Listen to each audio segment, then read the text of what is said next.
तो चलिए बच्चों, आज मैं आप सभी लोगों को आरआरबी ग्रुप डी में जो पिछले वर्ष का पेपर था, आज मैं उन सभी पेपर को हल करवाऊंगा और आप सभी लोग देखेंगे कि किस तरह से अगले वर्ष प्रश्न पूछा गया था। यानी कि 2018 में जो ग्रुप डी का पेपर हुआ था, उस ग्रुप डी के पेपर में किस प्रकार के प्रश्न पूछे गए थे और कैसे कैसे प्रश्न पूछे जाते हैं, जिससे कि आप परिचित रहें।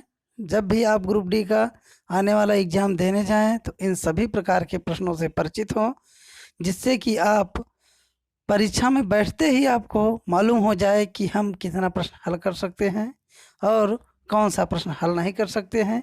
और जिन प्रश्नों को आप नहीं हल कर सकते हैं उसका अभ्यास घर पर कीजिए लगातार, जिससे कि आप परीक्षा में आने वाले प्रश्न को भी हल कर सकें। तो चलिए स्टार्ट करते हैं। आपका पहला प्रश्न है, एक ट्रेन निरंतर गति से यात्रा करके 10.8 सेकंड और 11.4 सेकंड की गति से एक ही दिशा में चल रहे दो व्यक्तियों को पार करती है। पहला व्यक्ति 4.8 किलोमीटर प्रति घंटा की रफ्तार से चल रहा था, जबकि दूसरा 6.6 किलोमीटर की रफ्तार से चल रहा था। किलोमीटर प्रति घंटा में ट्रेन की गति क्या है? तो बच्चों, इसमें आपसे पूछा गया है ट्रेन की गति। तो चलिए देखते हैं कि इसका उत्तर क्या है। तो ये है आपका उत्तर। जो उत्तर आया है आपका चौथा ऑप्शन सही है, 39 किलोमीटर प्रति घंटा। तो इस तरह से आप देख रहे हैं कि 39 किलोमीटर प्रति घंटा इसका उत्तर होगा। ऐसे ही आप इस प्रश्न को बनाइए और जब आपको समझ में ना आए, ना बना पाएँ, तो इसको कमेंट में कीजिए कि क्वेश्चन नंबर फर्स्ट वाला बता दीजिए, मैं उसको सॉल्व करवा दूंगा बोर्ड पर। तो चलिए दूसरा प्रश्न देखते हैं। ये आपका आ गया है दूसरा, निम्नलिखित श्रेणी में अगला पद क्या होगा? तो इसमें आपको अगला पद निकालना है। तो इसमें आप देख लीजिए कि अंतर कितने कितने का बन रहा है। जितने का अंतर बन रहा हो सेम वही प्रक्रिया लगाकर अगला ऑप्शन निकालेंगे। तो जैसे 26, 4, 30, 2, 32, यानी कि दोनों में 6 का अंतर दिया गया है। दूसरे वाले में 10 का अंतर है, यानी कि 4 बढ़ गया है। अगले वाले में जो आपका अंतर होगा वो आपका देखिए दिया गया है 4। 4 के बाद दूसरे वाले में अंतर जो होगा वो आपका 10 होगा, यानी कि 48 में 10 जोड़ेंगे तो 58 आपका सही उत्तर होगा, यानी कि 158। तो ये हो गया आपका 158 ऑप्शन सही है। नंबर 2। अब नंबर 3 क्वेश्चन देखते हैं। तो तीसरा नंबर है ये आपका, यहाँ देख लीजिए। तीसरा नंबर पूछा गया है, ब्रिटिश की ग्रीष्मकालीन राजधानी थी। तो बच्चों, इसमें आपका ब्रिटिश की जो ग्रीष्मकालीन राजधानी थी वो शिमला था। तो यहाँ पर देख लीजिए तीसरा नंबर सही है, शिमला। अगला प्रश्न है, गति का दूसरा समीकरण स्थित और के बीच संबंध दर्शाता है। तो स्थित और समय के बीच का संबंध दर्शाता है। तो यहाँ देख लीजिए समय का संबंध होगा आपका। अगला प्रश्न देखिए पांचवा, एक सीढ़ी एक खिड़की तक जाती है जो गली के एक तरफ जमीन से 48 फुट ऊपर है। यानी कि एक सीढ़ी लगी है, जमीन से 48 फीट ऊपर है। उस जगह से वह सीढ़ी गली के दूसरे तरफ जमीन से 55 फुट ऊपर खिड़की तक पहुंचती है। यदि उस सीढ़ी की लंबाई 73 फुट हो तो गली की चौड़ाई ज्ञात कीजिए। तो बच्चों, इसमें गली की चौड़ाई निकालना है। तो इसमें आप पाइथागोरस प्रमेय का सूत्र लगाइएगा, फट से हल हो जाएगा, जिसमें आपका उत्तर होगा 103। पाइथागोरस प्रमेय लगा के आप हल कर सकते हैं। अगला प्रश्न आपका है, यहाँ देखिए अगला प्रश्न पूछा है कि निम्नलिखित प्रश्न पर विचार करें और निर्णय करें कि कौन सा कथन प्रश्न का उत्तर देने के लिए पर्याप्त है। इसमें आपसे पूछा गया है पी का मान ज्ञात कीजिए। तो यहाँ आप देख रहे हैं कि पहले वाले से ही आप पी का मान निकाल सकते हैं। दूसरे वाले में तो यन दिया गया है, जो कि यन हल करना संभव नहीं होगा, इसलिए आपका उत्तर होगा केवल 1, यानी केवल 1 पर्याप्त है। अगला प्रश्न आपका है, 3 पाइप ABC एक खाली टैंक को क्रमशः 15, 10, 25 मिनट में भर सकते हैं। जब टैंक खाली होता है तीनों पाइपों को एक साथ खोल दिया जाता है। ए से रासायनिक विलयन पी निकलता है। 6 मिनट बाद टैंक में कितना विलयन पी की मात्रा बचती है? तो बच्चों, यहाँ पर पी की मात्रा निकालना है। तो ये क्वेश्चन आपका गलत था, यहाँ देख लीजिए ये क्वेश्चन आपका गलत हो गया था, इसे इग्नोर कर दिया गया है सभी कैंडिडेट के लिए। यानी कि इसका उत्तर सही नहीं आ रहा होगा, इसलिए इसे हटा दिया गया है। तो अगला प्रश्न देखते हैं, विद्युत धारा की अंतर्राष्ट्रीय इकाई क्या है? यानी कि धारा का अंतर्राष्ट्रीय इकाई क्या होती है? तो धारा का अंतर्राष्ट्रीय इकाई है आपका एम्पियर। तो एम्पियर होगा आपका उत्तर। ये देख लीजिए, विद्युत धारा का अंतर्राष्ट्रीय इकाई आपका एम्पियर होता है। इसी तरह से आगे देखते हैं, यह है आपका, भारत का कौन सा राज्य रबर का अग्रणी उत्पादक है? तो भारत का कौन सा राज्य पूछा गया है, तो आप देख लीजिए, इसमें रबर का पूछा है। तो आगे आने वाले एग्जाम में आपको गेहूं से पूछ सकता है कि गेहूं में बताइए, या चावल में पूछा जा सकता है, आलू में पूछा जा सकता है, गन्ने में पूछा जा सकता है। तो इस तरह से जो भी राज्य जिस प्रकार के अनाज में अग्रणी हैं, उन सभी को आप याद कर लीजिए, जिससे कि आने वाले अगले एग्जाम में आप इसे आसानी से हल कर सकते हैं, क्योंकि इन्हीं प्रकार के प्रश्न बन रहे हैं आजकल कि अग्रणी पूछा जाता है। इसको आप अच्छे से तैयार कीजिए। अगला प्रश्न है, 4 संख्याओं का माध्य 22 है, उनमें से सबसे छोटी 3 संख्याओं का माध्य 19 है। यदि आंकड़ों की रेंज 15 हो तो सबसे बड़ी 3 संख्याओं का माध्य क्या होगा? तो बच्चों, इसमें माध्य निकालने के लिए पूछा जा रहा है। इसको आप हल कर कीजिएगा, ना आए तो हमको आप बताइए, इसको मैं हल करवाऊंगा। तो चलिए अगला प्रश्न देखते हैं, क्योंकि प्रश्न हल करवाने में बहुत टाइम निकल जाएगा, इसलिए मैं चाहता हूं कि जो बच्चे प्रश्न ना हल कर पाएँ वही कमेंट करें कि सर हमको ये नंबर का प्रश्न बता दीजिए, तो मैं उस नंबर का वीडियो बना दूंगा। जैसे 10 नंबर आपको नहीं आ रहा है तो 10 नंबर पूछ लीजिए, 11 नंबर नहीं आ रहा तो 11 नंबर पूछ लीजिए, कमेंट में आप कर देंगे तो मैं उसका वीडियो बना दूंगा। तो चलिए अगला प्रश्न देखते हैं। यह है, एक लंब वृत्तीय शंकु की ऊंचाई और तिरछी ऊंचाई √ 429 सेंटीमीटर 25 सेंटीमीटर है। पाई का मान 22/7 मानते हुए शंकु का वक्र पृष्ठीय क्षेत्रफल ज्ञात कीजिए। तो यहाँ पर आपको वक्र पृष्ठीय क्षेत्रफल पूछा गया है, तो आप लंब वृत्तीय शंकु का वक्र पृष्ठीय क्षेत्रफल का सूत्र लगा के आसानी से इसे हल कर सकते हैं। अगला प्रश्न देखते हैं आपका। तो देख लीजिए, किस खेल में सौरभ चौधरी ने हाल ही में स्वर्ण पदक जीता है? तो ये है आपका शूटिंग। तो बच्चों, जब आपका ग्रुप डी का एग्जाम हो तो उस दौरान जितने भी खेल हुए हों उसमें आप याद कर लीजिए कि कौन व्यक्ति स्वर्ण पदक जीता है, कौन व्यक्ति रजत जीता है, कौन कांस्य जीता है। इस तरह से आपका करंट अफेयर खेल से ज़रूर पूछा जाता है। तो खेल का जितना भी करंट अफेयर हो उसको आप पढ़ के जाइएगा पेपर देने के लिए। तो चलिए देखते हैं, अगला प्रश्न आपका आ जाता है, ये चित्र के लिए दर्पण प्रतिबिंब का चयन कीजिए। तो बच्चों, ये तो बहुत ही इजी है, इसको तो आप देखकर ही बता सकते हैं। कि देखिए यहाँ पर जो तीनों चित्रों का मुंह है ऊपर की ओर खुला हुआ है, तो दर्पण में ये सभी उल्टे हो जाएंगे, यानी कि सभी का मुंह नीचे की ओर हो जाएगा। तो ये आपका उत्तर जो बनेगा आपका पहला होगा, यानी कि ए ऑप्शन आपका सही होगा। अगला प्रश्न है आपका, निदा फाजिला का पुत्र है, फाजिला मेहर का भाई है, खौफ मेहर का पति है, तो मेहर निदा का है। तो बच्चों, ये आपका रक्त संबंध है। रक्त संबंध में देखिए कह रहा है कि निदा फाजिला का पुत्र है, फाजिला मोहर का भाई है। जो फाजिला है वो मोहर का भाई है, यानी कि निदा जो है वो मोहर के भाई का लड़का होगा या लड़की होगी। खौफ मोहर का पति है, यानी कि उसका फूफा लगेगा, फूफा। तो देख लीजिएगा, ये है बुआ या फूफा। जो लड़की होगी यानी कि लेडीज होंगी तो बुआ लगेंगी। देख लीजिए, आपका बुआ आया है, ऑप्शन सही है। इसमें पूछा गया है धनात्मक त्वरण का अर्थ है।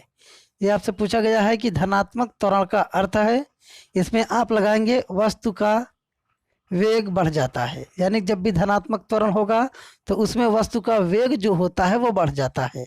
और ऋणात्मक त्वरण आपसे पूछे तो वस्तु का वेग घटेगा, लेकिन ऋणात्मक त्वरण में वस्तु का वेग घटता है, धनात्मक में वस्तु का वेग बढ़ जाता है। अगला पूछा गया है 5.5 किलोवाट घंटे में चेंज कीजिएगा। तो इसमें किलोवाट घंटा है, इसलिए इसमें 1000 × 60 × 60 से गुणा कर देंगे, आपका आ जाएगा, यानी कि 1000 × 60 × 60। तो ये आपका किलोवाट घंटा से आपका जूल में बदल जाएगा। इसको आप कर लीजिएगा। अगला है, एक बैक्टीरिया अत्यधिक गर्मी, शुष्कता और विषैली रासायनिक वस्तुओं को सहने की क्षमता रखता है। इससे यह पता चलता है कि वह संभवतः बना होता है। तो बच्चों, जो एक बैक्टीरिया होता है वो चाहे गर्मी हो, चाहे शुष्कता हो जाए, एकदम सूखापन, चाहे विषैला रासायनिक पदार्थ हो, सभी को सह लेता है। तो इसका मतलब वो किससे बना होगा? तो वो बना होता है आपका एंडोस्पोर्स से। देख लीजिए एंडोस्पोर्स है। अगला दिया गया है, नीचे दिए गए चित्र में कितने त्रिकोण मौजूद है? तो इसमें आपको त्रिभुज बताना है कितने हैं। तो इसमें खुद ही देख लीजिए, यहाँ पर जो बोर्ड था वही नहीं गिन पाया कि कितने त्रिभुज हैं, इसलिए इसे हटा दिया गया है। तो सभी बच्चों के लिए प्रश्न हटाया गया था। तो अगला देखते हैं, विश्व शहर शिखर सम्मेलन 2018 किस देश में आयोजित किया गया? तो ये हुआ था सिंगापुर में। तो जो 2018 का शिखर सम्मेलन था वो सिंगापुर में हुआ था। तो इस समय जो भी परीक्षा के दौरान सम्मेलन हुए हों या उसके 6 महीने साल भर पहले जो भी सम्मेलन हुए हों, उन सभी सम्मेलनों को आप याद कर लीजिए, क्योंकि सम्मेलन से भी एक प्रश्न बन सकता है। अगला प्रश्न आता है ये कि एक कोड भाषा में बिस्कुट को 83, केक को 20, कुकीज़ को 58, तो कॉफ़ी को क्या लिखा जाएगा? तो बच्चों यहाँ पर सभी का स्थानीय मान जोड़ लिया गया है। तो कॉफ़ी का भी स्थानीय मान जोड़ लेंगे। जोड़ने के बाद आपका आंसर जो आएगा उसे लगाइएगा। जैसे सी का है 3, ओ का 15 हो जाएगा, एफ है तो उसका 6 होगा, ई है तो 5 होगा, यानी 5 5 10, और 10 में आप 6 6 12 जोड़िएगा तो ये हो जाएगा आपका 22। 22 में 3 जोड़िए तो 25, 22 में 3 जोड़ देंगे तो 25, 25 में 15 जोड़ेंगे तो आपका हो जाएगा 40। तो ये होगा आपका 40 उत्तर। अगला है, मार्च 2017 में मद्रास उच्च न्यायालय के मुख्य न्यायाधीश के रूप में कौन नियुक्त किए गए थे? तो इंदिरा बनर्जी हैं, ये जो 2017 में उच्च न्यायालय के मुख्य न्यायाधीश के रूप में नियुक्त की गई हैं। तो देख लीजिए, न्यायालय में जो भी न्यायाधीश नियुक्त किए जाएं उसको भी आप याद कीजिएगा। आपको याद होगा हाल ही में जो आपका सर्वोच्च न्यायालय है वहाँ पर न्यायाधीश नियुक्त किए गए हैं, उनको भी आप याद कर लीजिए कि कौन से नए न्यायाधीश हैं। और जो भी मंत्री परिषद में फेरबदल हुआ है उसको भी आप याद कर लीजिएगा, क्योंकि ये भी आपका करंट अफेयर बनेगा। अगला है आपका कथन निष्कर्ष। कथन में कहा जा रहा है कि कथन और निम्नलिखित धारणाओं पर विचार करें और निर्णय लें कि कथन में कौन सी धारणाएं अंतर्निहित हैं, यानी कि इसमें कौन सी धारणा उस प्रश्न के अंदर है, उसी धारणा को हमको निकालना है। कथन कह रहा है कि शहर के सौंदर्यीकरण अभियान के हिस्से के रूप में स्थानीय नगर पालिका निकाय शहर के केंद्र में स्थित पुरानी झील को साफ करने की योजना बना रहा है। इसका मतलब सौंदर्यीकरण के लिए एक स्थानीय नगर पालिका ने निर्णय किया है कि एक पुरानी झील को साफ किया जाएगा। ये योजना किस लिए बनाई गई है, इसकी धारणाएं क्या होंगी, किस धारणा से यह योजना बनाई गई है? देख लीजिए धारणाएं। झीलों को यदि अच्छी तरह से रखा जाता है तो शहर की सुंदरता में जोड़ें और उस क्षेत्र के जल स्तर की जांच करें। यह तो सही बात है। अगला है, झील गंदगी से भरा है। ये भी आपका सही है, यानी झील गंदगी से नहीं भरा होता तो उसको साफ ही नहीं किया जाता, और झील को साफ कर लेंगे तो उस क्षेत्र का जल स्तर जो होगा वो बढ़ जाएगा। तो इसमें दोनों सही है, फर्स्ट और दो दोनों सही है। अगला है आपका, भारत में राष्ट्रीय हिंदी दिवस कब मनाया जाता है? ये आपका 14 सितंबर है। तो आप याद कर लीजिए कि भारत के जो भी दिवस हैं उन सभी दिवस को याद कर लीजिए। जैसे आपका आ जाता है एड्स दिवस, मजदूर दिवस, महिला दिवस, इन सभी दिवस को आप याद कर लीजिए जिससे कि आने वाले एग्जाम में आप उसका उत्तर दे सकें। तो अगला है आपका, ये दिया गया है मान निकालिए। इसमें मान निकालने के लिए कहा जा रहा है, तो सबसे पहले हम क्या करेंगे, भाग लगाएंगे, यानी कि 2 की घात 3 है, इसका मतलब हो गया 8। 8 से हम 96 में भाग लगा देंगे तो आ जाएगा 12, 12 3 36, और 36 में 8 जोड़ दीजिएगा तो 44 होगा आपका। तो ये 44 आपका उत्तर हो जाएगा। विषम को चुनिए, तो यहाँ पर आपको विषम चुनना है कि कौन सा विषम है, सबसे अलग है। तो सबसे अलग आप देख रहे हैं हैज़ है, क्यों इसमें 4 लाइनें प्रयुक्त की गई हैं, तो ये सबसे अलग है, इसलिए इसे अलग माना गया है। अगला प्रश्न है आपका, ये देख लीजिए। निम्नलिखित प्रश्न पर विचार करें और निर्णय करें कि कौन सा कथन प्रश्न का उत्तर देने के लिए पर्याप्त है, यानी कि इसमें कौन सा कथन उत्तर देने के लिए पर्याप्त है उसको निकालना है। तो इसमें कह रहा है कि क्रमागत धनात्मक संख्याओं के वर्गों का योग 52 है। तो बच्चों क्रमागत धनात्मक संख्याओं के जो वर्गों का योग है वो 52 है। तो इसकी सहायता से हम प्रश्न हल कर सकते हैं। दूसरा है संख्याओं का अंतर 2 है।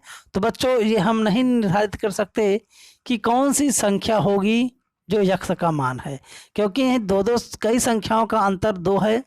जैसे आप 4 और 6 लेंगे तब पर भी अंतर 2 आएगा, 6 8 ले लीजिए फिर भी अंतर 2 ही आएगा। इसलिए बहुत ऐसी संख्याएं हैं जिसका अंतर 2 होता है। तो इसके द्वारा हम प्रश्न का उत्तर नहीं दे सकते हैं। उत्तर हम केवल पहले वाले से दे सकते हैं। इसलिए केवल कथन 1 सही होगा आपका, कथन 1 आपका सही होगा। अगला प्रश्न है, निम्नलिखित में किसको 2015 में भारत रत्न से सम्मानित किया गया है। तो बच्चों यहाँ देख लीजिए, 15 में जो भारत रत्न मिला था उसको 18 में पूछा गया है।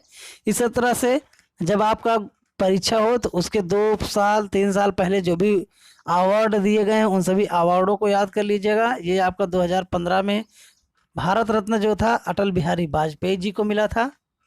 अगला प्रश्न आ गया है कि दी गई आकृति में भिन्न आकृति का चयन कीजिए। इसमें आपको सबसे अलग आकृति चुनना है। तो देखिए इसमें एक डंडी है, डंडी के दोनों ओर गोली हैं 2-2, इसमें भी दोनों ओर है, इसमें भी दोनों ओर है। लास्ट वाले में देखिए तो दोनों बिंदु जो है वो डंडे के एक ही दिशा में है। ये अलग है आपका, डी नंबर अलग हो गया। ये देख लीजिए डी ऑप्शन सही है आपका। अगला है, जब आप एक कॉइल स्प्रिंग को कंप्रेस करते हैं तो आप उस पर काम करते हैं। प्रत्यास्थ स्थितिज ऊर्जा है, तो इसमें जो ऊर्जा होगी वो बढ़ेगी, यानी कि इसमें ऊर्जा बढ़ती है।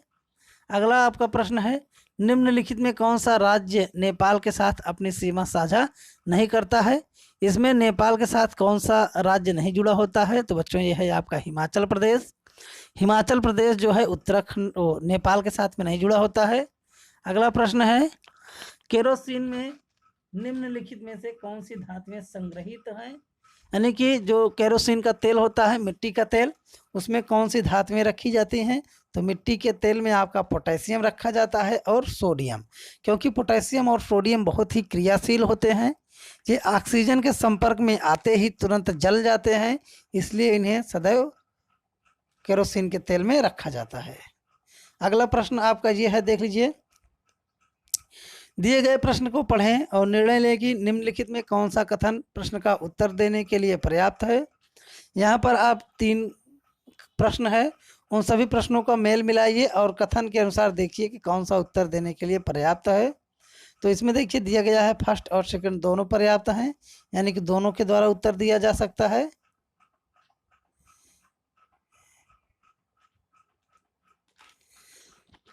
अगला प्रश्न आपका आ जाएगा, देखिए यहाँ पर ये थोड़ा टेक्निकल इशू के कारण ऐसा हो रहा था, उसको हम सही कर दिए हैं। चलिए आगे देखते हैं। ये आपका निम्नलिखित में कौन सा ध्वनि तरंग की विशेषता नहीं है। यानी कि ध्वनि तरंग की विशेषता कौन सी नहीं है उसको पूछा गया है। तो घनत्व जो है ध्वनि तरंग की विशेषता नहीं होती है। तो ये आपका घनत्व हो जाएगा। घनत्व जो है वो ध्वनि तरंग की विशेषता नहीं होती है। अगला प्रश्न है आपका, विद्युत चालकता के आधार पर निम्नलिखित विकल्पों में से विषम को चुनिए। यानी विद्युत चालकता के आधार पर चुनना है। तो ग्रेफाइट में भी विद्युत धारा प्रवाहित होती है, मानव शरीर में भी होती है, कापर में भी होती है, परंतु रबर में विद्युत धारा प्रवाहित नहीं होती है, इसलिए ये सबसे अलग है। अगला प्रश्न आपका है, यदि हम पेड़ की शाखा को तेजी से हिलाएं तो कुछ पत्तियां पेड़ से अलग हो जाती हैं। यह डैश के कारण होता है। तो जड़त्व के कारण होता है बच्चों। जब हम टहनियों को हिलाते हैं तो पत्ते जड़त्व के कारण स्थिर रहते हैं और वो टूट जाते हैं। यदि वो भी पेड़ के साथ हिलने लगते तो वो ना टूटते, परंतु ऐसा नहीं हो सकता है क्योंकि स्थित जड़त्व के कारण ऐसा होना संभव नहीं होता है। तो अगला प्रश्न है आपका, जैसे नायलॉन को लिखा गया है नंबर कुछ, तो कॉटन को कैसा लिखा जाएगा। तो देख लीजिए सबका स्थानीय मान लिखा गया है। जैसे एन का स्थानीय मान 14 होता है, वाई का 25, एल का 12, ओ 15, एन 14।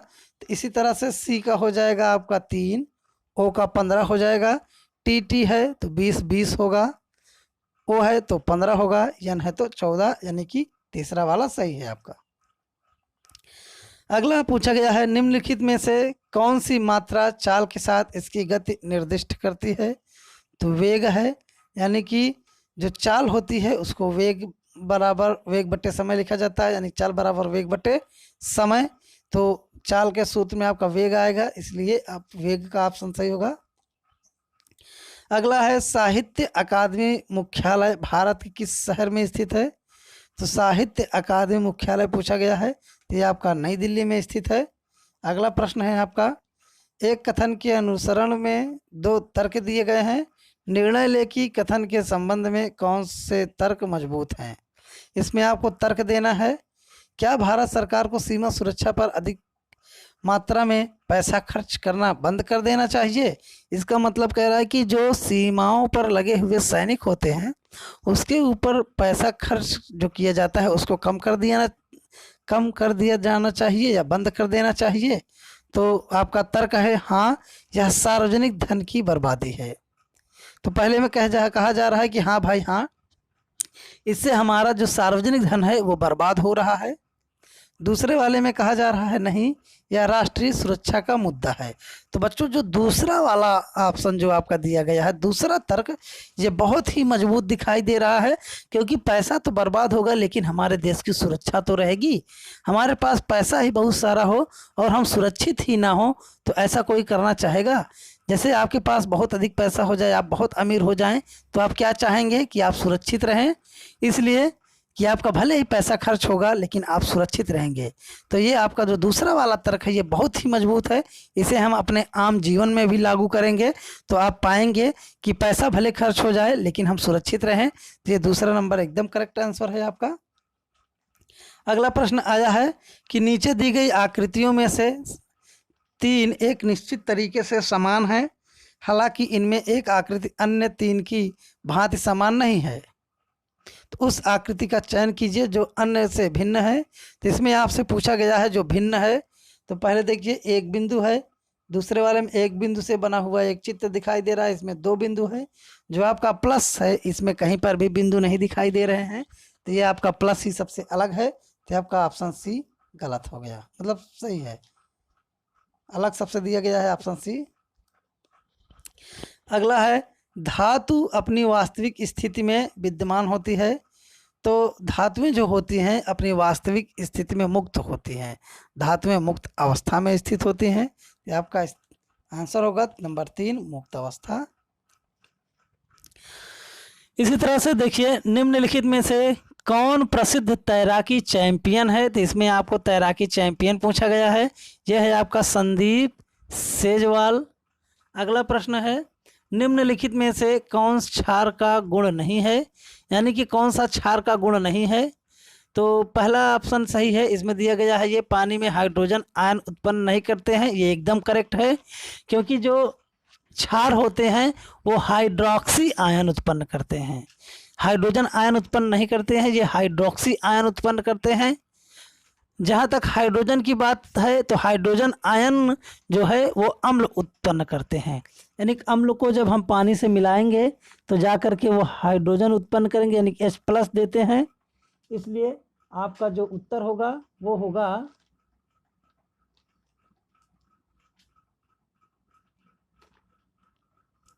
देखिए क्या है ना कि ये टेक्निकल इश्यू के कारण ये जो मेरा LCD है थोड़ा आज गड़बड़ चल रहा है, इसको मैं जल्द ही सही करवाऊंगा। तो चलिए अगला वाला देखते हैं प्रश्न, कहाँ पहुँचे थे भाई, देख लेते हैं जल्दी से। अब पहुँचने ही वाले हैं हम सब, ये देखिए आ चुके हैं।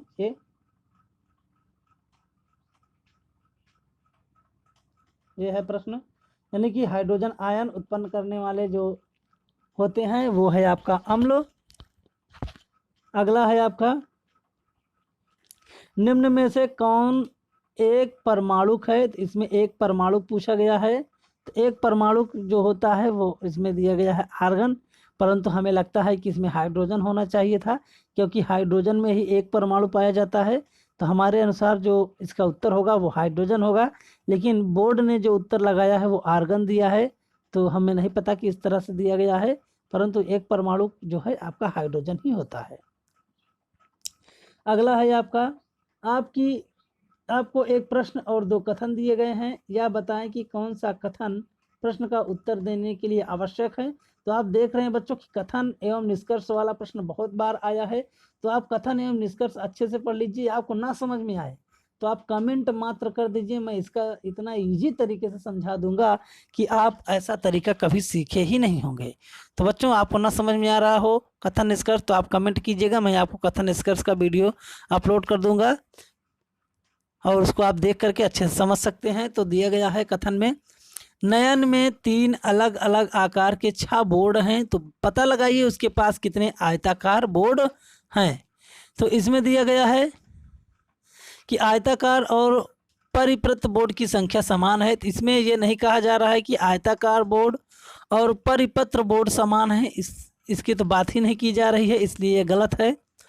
और दूसरे वाले में कहा जा रहा है एक सर्कुलर बोर्ड है, तो यहाँ पर सर्कुलर बोर्ड की भी बात नहीं की गई है, इसलिए दूसरा वाला भी कथन गलत है। तो उत्तर होगा आपका कथन 1 और 2 दोनों पर्याप्त नहीं है, यानी कि दोनों से उत्तर को हम नहीं निकाल सकते हैं।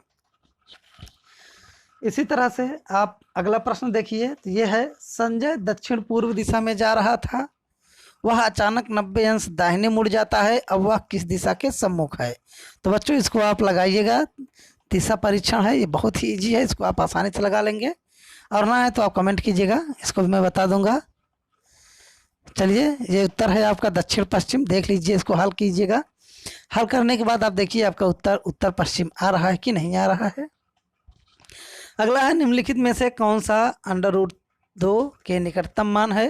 तो √2 का मान पूछा गया है, तो √2 का मान जो तीसरा वाला ऑप्शन है वो आपका सही होगा। जैसे 1.41 4 2 1 3 5 6, ये आपका निकटतम मान होगा। अगला है, दी गई आकृति श्रृंखला में क्वेश्चन मार्क के स्थान पर कौन सी आकृति आएगी। तो यहाँ देख रहे हैं कि पहले ये पूरी आकृति थी, अब उसके अगले वाले चित्र में उसको आधा कर दिया गया है, यानी ऊपर वाली आकृति हटा दी गई है। इसी तरह से इसमें भी पूरी आकृति है, तो ऊपर वाले आधे को हटाएंगे तो आधा गोला बचेगा, तो बी ऑप्शन सही होगा आपका। देख लीजिए, तीसरा वाला है बी। अगला है, निम्नलिखित में से कौन सा आवर्त सारणी का हिस्सा नहीं बनता है। तो इसमें देखना है कि कौन सा आवर्त सारणी का हिस्सा नहीं है। तो हाइलोजन जो है वो आवर्त सारणी का हिस्सा है, लैंथेनाइड भी आवर्त सारणी का हिस्सा होता है, एक्टिनाइड भी होता है, लेकिन कैंसर जनक नहीं होता। बच्चों, ये आपका जो गलत उत्तर है वो कैंसर जनक है, ये आवर्त सारणी का हिस्सा नहीं है। पौधों में साइटोकाइनिन होता है, तो साइटोकाइनिन का काम क्या होता है, उसका कार्य होता है साइटोकाइनिन का कोशिका विभाजन में सहायक, यानी कि जो कोशिका विभाजन की क्रिया होती है उसको साइटोकाइनिन ही संपन्न करवाता है। तो अगला प्रश्न देख लीजिए, यहाँ पर दिया गया है, त्रिभुज ABC में AB बराबर AC, कोण A बराबर 5x - 30 अंश, तो कोण भी डिग्री में ज्ञात कीजिएगा। इसमें 2 भुजाएं बराबर हैं, तो कोण भी आपस में बराबर ही होंगे, लेकिन वो दोनों कोणों को नहीं दिया गया है, इसलिए इसे हल हम नहीं कर सकते हैं। तो यहाँ देख लीजिए, आपको दिया गया है कि इसका कोई भी उत्तर नहीं है, इसका कोई आंसर ही नहीं मिल पाया है, इसलिए यह सभी बच्चों के लिए इग्नोर किया जाता है। अगला प्रश्न है आपका, 84,500 की एक राशि पर 8% वार्षिक ब्याज की दर से 1 वर्ष 6 महीने का ब्याज क्या होगा। रुपये के पूर्ण संख्या में यदि ब्याज प्रति छमाही चक्रवृद्धि संयोजित की जाए। तो बच्चों, ये बहुत ही इम्पोर्टेंट है, इसको आप A बराबर P ब्रैकेट में 1 + R/100 की पावर n पे लगाइएगा। यहाँ जो मूलधन दिया गया है P वो 84,500 है। आपका जो दर दिया गया है 8% वार्षिक है, तो उसको छमाही में बदलिएगा। तो आप जानते हैं कि 1 वर्ष में 2 छमाहियाँ होती हैं, तो इसमें जब हम 2 से भाग कर देंगे तो 8 में 2 से भाग कीजिएगा, आपका 4 मिलेगा। और 1 वर्ष 6 महीने की बात की जा रही है, यानी कि 1 वर्ष 6 महीने में 3 छमाही होगी, तो आपका समय हो जाएगा 3, दर हो जाएगी आपकी 4 और मूलधन होगा 84,500। आप सूत्र पे रख देंगे, एकदम सिंपल सा है, ये लग जाएगा आपका। इसका उत्तर देख लीजिएगा, 10,551 है। इसको आप याद कर लीजिए, क्योंकि आप प्रश्न लगाइए उसके बाद उसको देखिए कि आपका आंसर आ रहा है कि नहीं आ रहा है। इसमें है असमान या भिन्न को पहचानिए। तो जो असमान है उसको पहचानना है तो ओडिसी, कथकली, भरतनाट्यम ये सभी जो है ये भारत के नृत्य हैं। ये जो नृत्य हैं ये एक विशेष प्रकार के नृत्य होते हैं, परंतु जो हिप हॉप है ये कोई भी शास्त्रीय नृत्य नहीं है, इसलिए हिप हॉप को हम शास्त्रीय नृत्य में नहीं रखते हैं। तो ये तीनों शास्त्रीय नृत्य हैं, हिप हॉप आपका शास्त्रीय नृत्य नहीं है, इसलिए ये सबसे अलग है आपका। अगला है वह मेरिडियन है जिस पर भारतीय मानक समय आधारित है। तो आपको बच्चों बताना है कि जो भारतीय मानक समय है वह किस पर आधारित है। तो वो आपका आधारित है 82 और आधे डिग्री पूर्व रेखांश पर, यानी कि 82.5 अंश पूर्व रेखांश। इसमें आप लिखेंगे 82.5 अंश पूर्व रेखांश। तो चलिए बच्चों, ये आपका हो गया वीडियो। अब इसके आगे वाले प्रश्न देखते हैं।